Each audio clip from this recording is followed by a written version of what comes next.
besok malam. Kesempatan pertama adalah debat capres, maka yang tampil di panggung untuk berdebat hanya capresnya saja.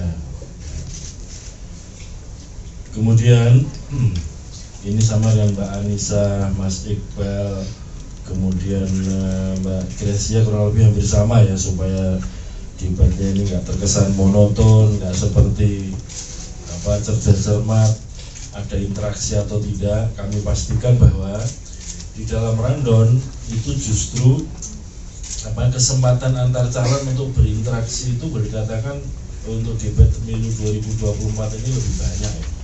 Sebagai gambaran begini, pada kesempatan pertama itu nanti saya sampaikan bahwa panelis akan menyusun 18 pertanyaan. 18 pertanyaan itu kan ada 6 segmen. Berarti ada 3 pertanyaan yang disiapkan untuk masing-masing segmen. Satu segmen ada 3 pertanyaan.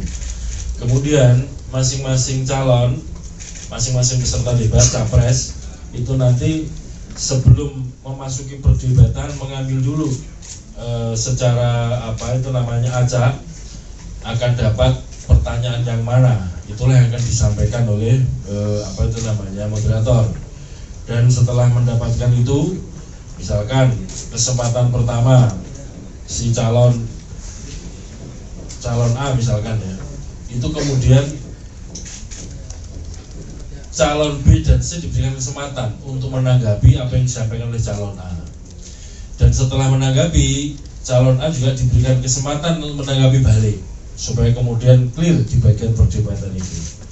Tapi pada dasarnya di bagian awal sebelum masuk kepada pertanyaan, masing-masing diberikan kesempatan untuk menyampaikan visi misi program sesuai dengan tema pemerintahan, pemberantasan korupsi, HAM, pelayanan publik, dan lain-lain ya.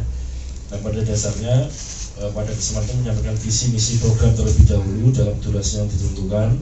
Dan kesempatan berikutnya pendalaman, istilahnya pendalaman dengan cara apa? Mengambil daftar pertanyaan secara acak.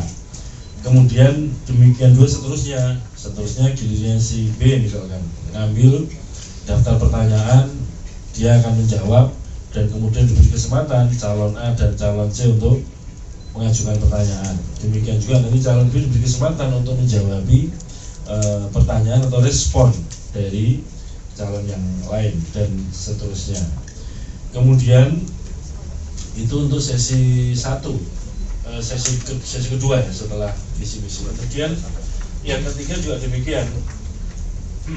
Itu juga kesempatannya adalah mengambil pertanyaan dan seterusnya sebagaimana yang kami sampaikan. Jadi boleh dikatakan dari segmen-segmen yang disediakan itu kesempatan untuk berinteraksi antar calon boleh dikatakan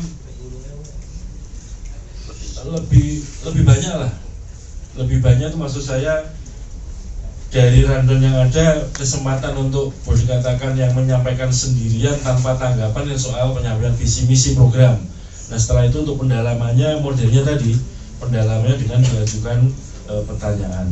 Dan kemudian yang paling akhir sesi ke-6 itu adalah pernyataan penutup atau closing statement.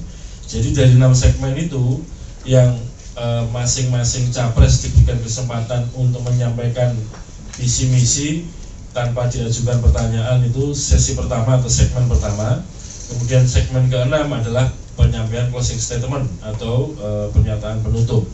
Nah, segmen kedua, segmen ketiga, segmen keempat, segmen kelima semuanya modelnya interaksi antar calon dengan pertanyaan yang diajukan atau disiapkan oleh panelis. Sehingga dengan begitu diharapkan nanti ada kesempatan calon itu menyampaikan pandangan-pandangan tertentu terhadap tema yang telah ditentukan sesuai dengan pertanyaan yang diperoleh melalui acak tadi itu. Dan kemudian calon yang lain diberi kesempatan untuk menanggapi, dan calon yang menjawab pertanyaan tadi diberikan kesempatan untuk menjawab bagian akhir untuk menanggapi tanggapan-tanggapan dari masing-masing calon yang lain. Gambarnya demikian, sehingga segmen 2, 3, 4, dan 5 itu boleh dikatakan semuanya interaktif lah antar calon, tentu dipandu oleh